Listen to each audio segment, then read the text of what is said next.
Please listen carefully to the audio and choose the correct answer for each question.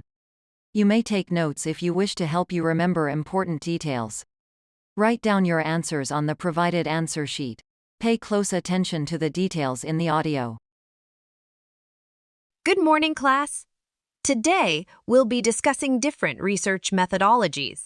I hope you've all completed the assignment on time. Good morning, Professor. Yes, we've all worked on the assignment and are ready to discuss it. Great to hear.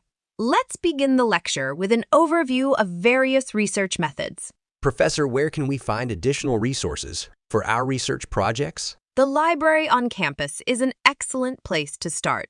They have numerous books, scholarly articles, and online databases for your research needs. Professor, are there any specific guidelines you recommend for conducting research? Absolutely.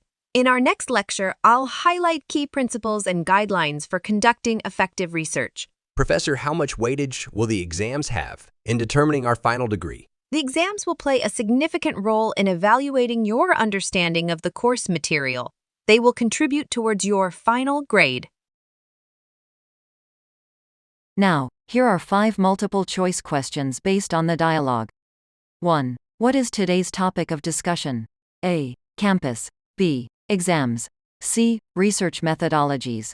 D. Lecture. 2. Where can students find additional research resources? A. Library. B. Discussion. C. Campus. D. Degree. 3. Where will the professor provide guidelines for research?